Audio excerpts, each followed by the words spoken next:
Ladies and gentlemen, I'm going to talk to you tonight about something that I almost can 100% guarantee you've never heard before.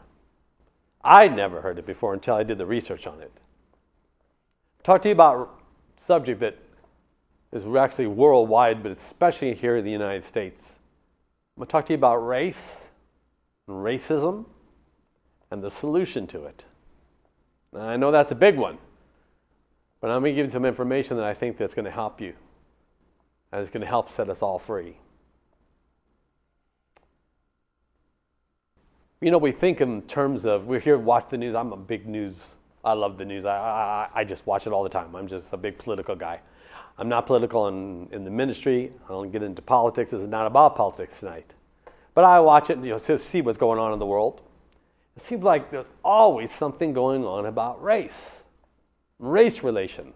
You hear the words constantly in the news. What's going on in the world? There's a problem in this city. They're having a race problem. There's a problem over here. And people get blamed on both sides, and there's a constant battle going on. It's just in our culture.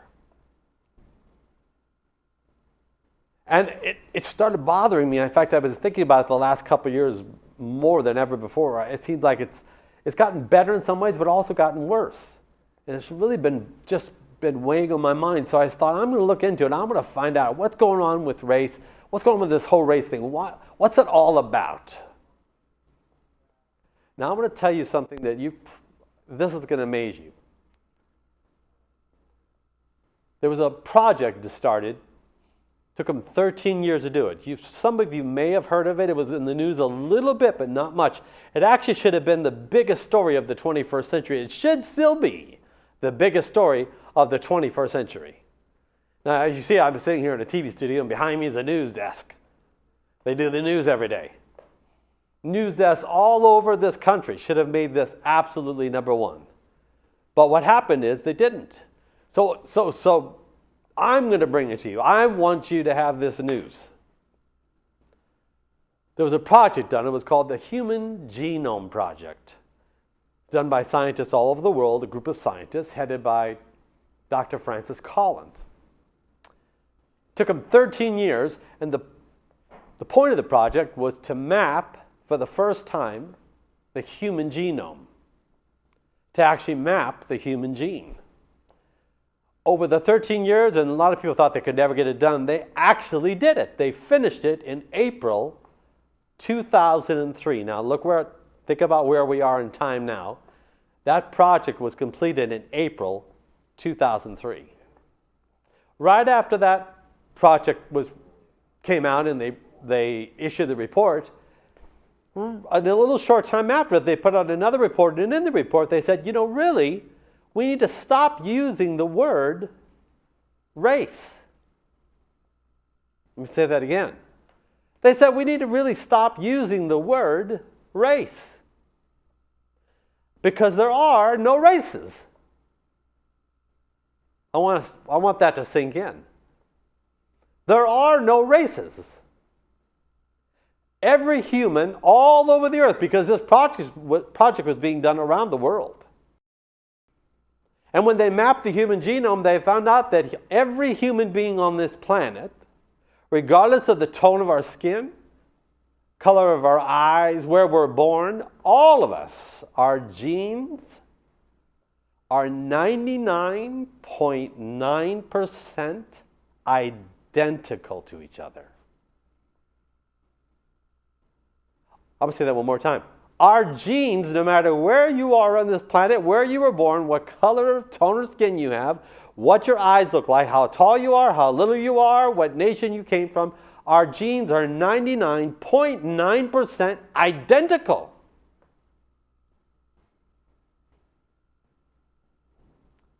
So they said we really should stop using the word race because there are no races. There's just one race, the human race. Now I bet there's people. I bet as you're watching there, you're just sitting. I never heard that. That should have been blasted all over 24-hour news channels for just months. How often do you hear it? What do we hear? We still hear constant talk about races. What race are they part of? Oh, this race fights this race. There are no races. There's only one race, the human race. You're part of that race. In fact, they didn't just say that. They said more. We're actually all relatives of each other. We're not only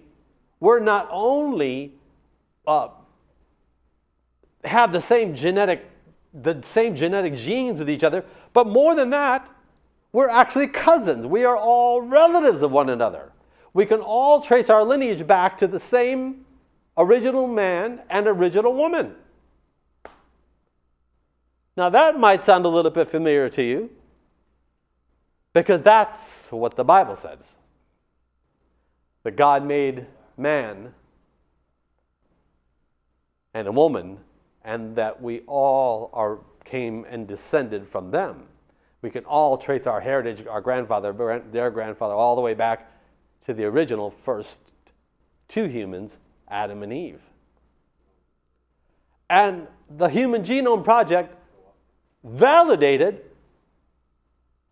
what Moses, who wrote the book of Genesis, the book of the beginnings, had written more than 3,000 years before, that we all came from the same two people.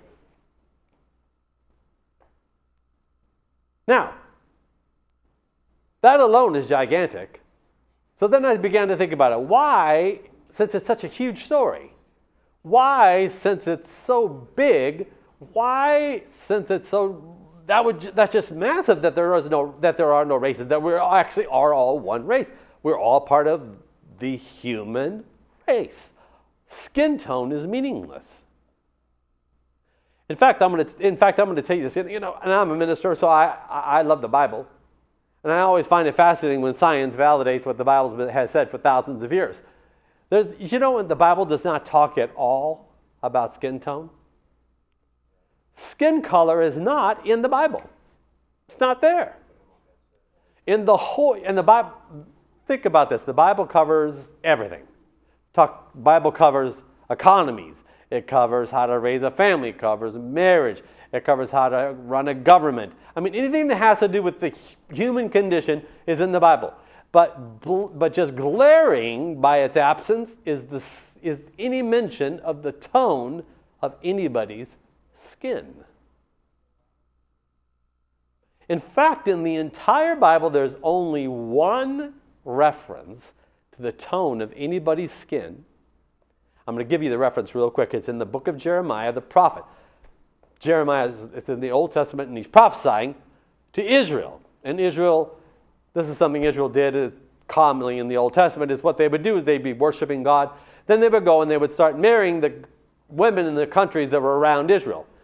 And then the women in the countries around Israel had idols. They would bring those idols with them, and then the Israelites would start worshiping idols, and then God would send a prophet to start warning them and say, don't worship idols.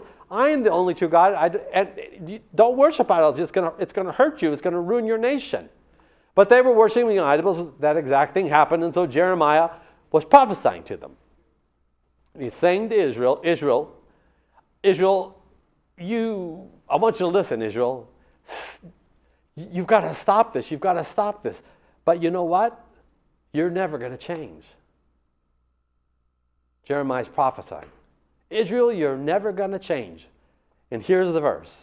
He says, just like the Ethiopian cannot change the color of his skin, nor can a leopard change its spots, so Israel, you will never change. And then he goes on and prophesies more and more about Israel. That little tiny verse is the only reference in the entire Bible about skin tone. That little verse. When he makes a reference, he said the Ethiopian can't change the skin color. He didn't even say what the color of the skin was. Just says can't change it. Wasn't putting him down, just says it can't be changed, just like the leopard can't change its spots. That's it. If skin tone meant something, if there was some meaning to the tone of your skin, God would have warned you. There have been all kinds of verses about, now be really careful because people that are over there with that certain color, you got to be aware of them because they're evil. Or the people that live over in that place, they've got another skin tone and they look a certain way. You got to be careful of them because they're really evil, they're really bad. You got to be aware. Not a breath of that. So obviously from our Creator's point of view, the tone of our skin means nothing. It is meaningless. The tone of your skin and my skin is meaningless. And about 3,500 years after the book of Genesis was written, they finished the Human Genome Project and validated what it said, that we are all one single race, 99.9% identical to one another. Think about that, 99.9% identical. I mean, that's just gigantic. There's only that little 0.1% difference is where, in that little 0.1% difference, that's where the skin tone is.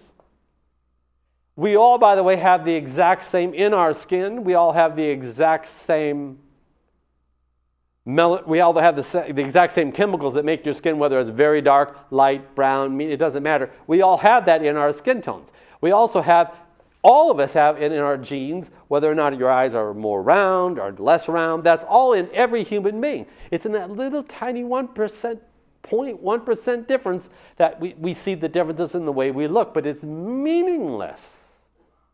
We're one race. The National Academy of Sciences, a whole bunch of members of the National Academy of Sciences got together and petitioned the National Academy to come up with a board to sit down and figure out new words to use when they print their scientific journals and when the scientists write their papers, so that they can stop using the word race, because the word race is no longer valid because it doesn't there are no races, they're just the human race. We're one race, folks.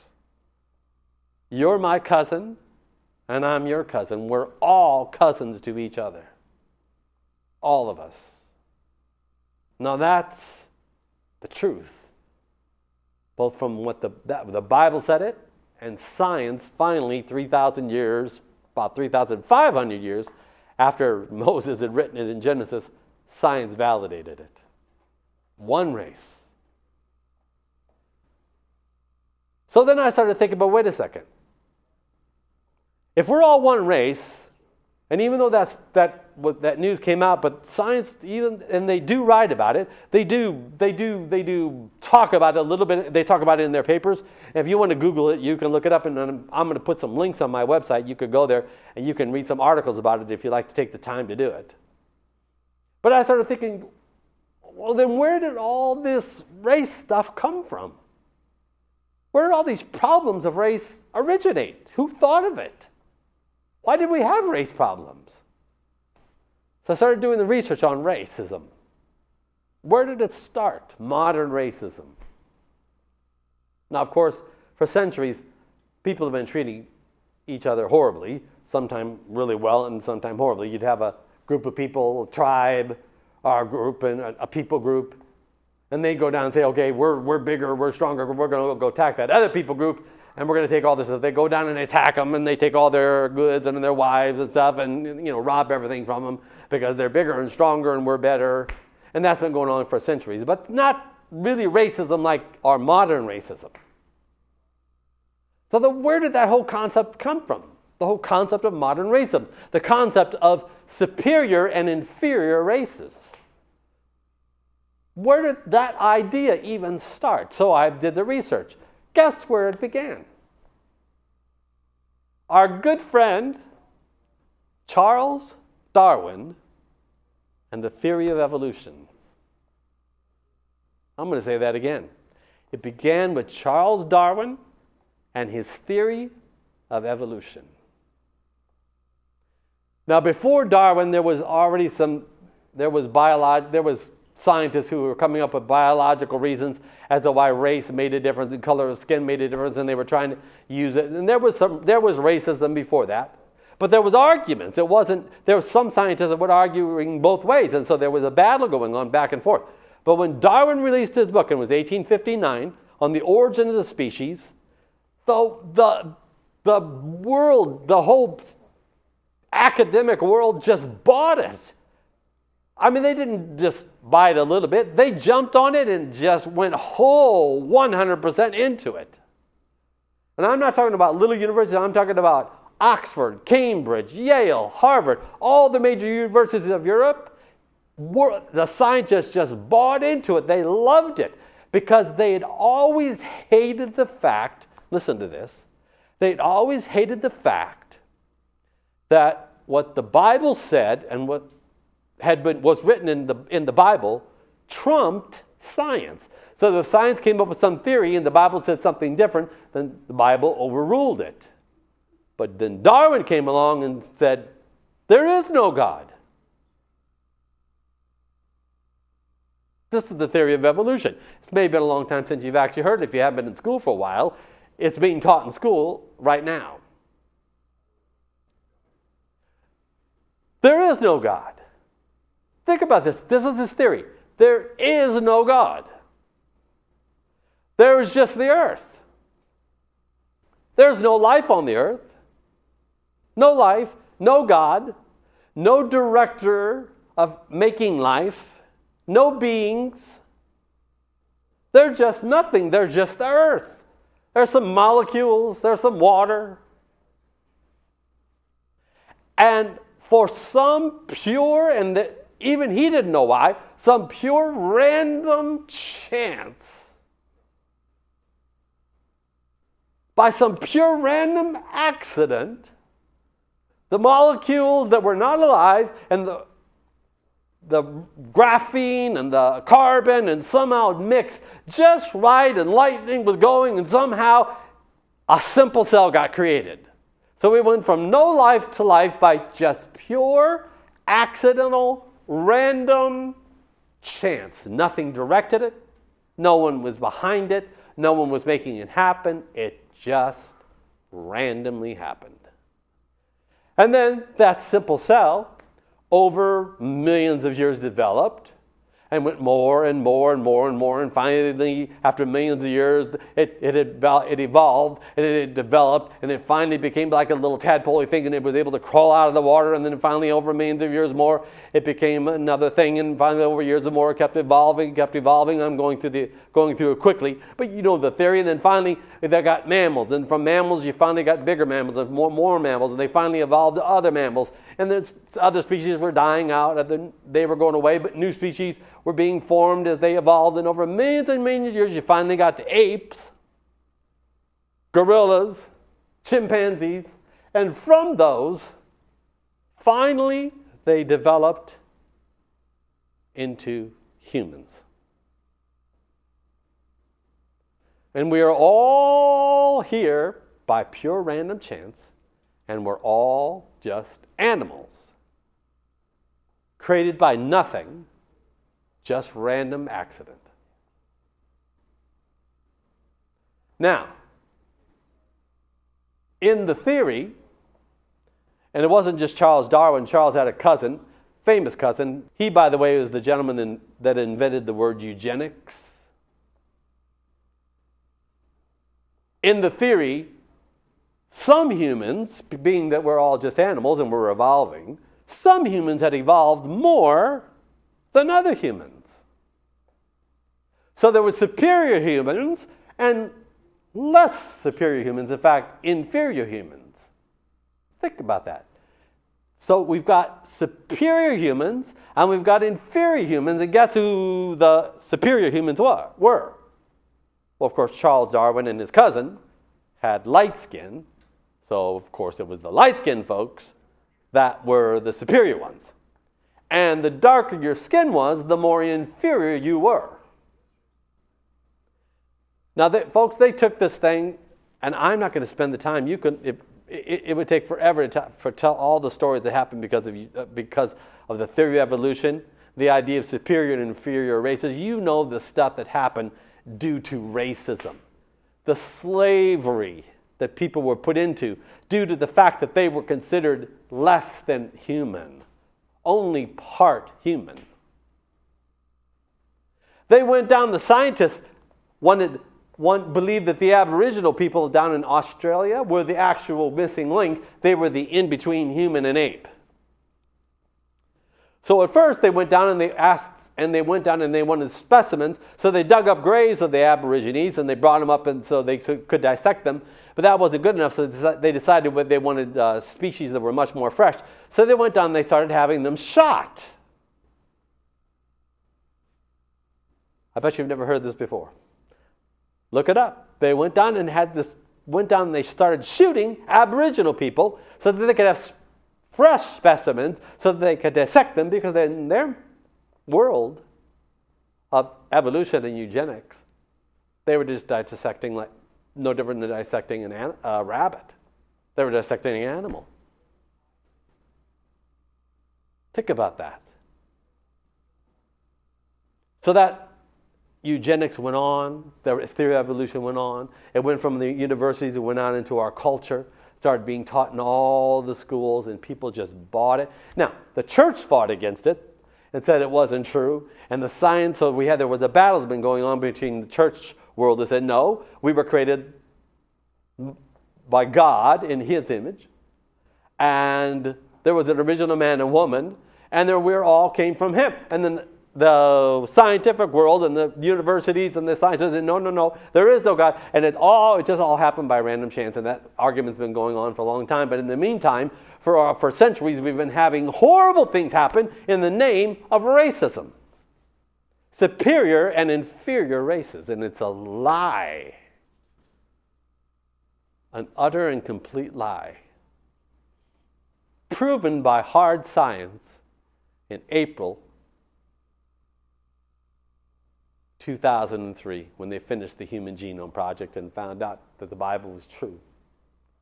We are all 99.9% exactly alike.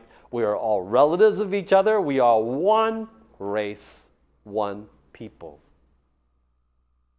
One race, one people.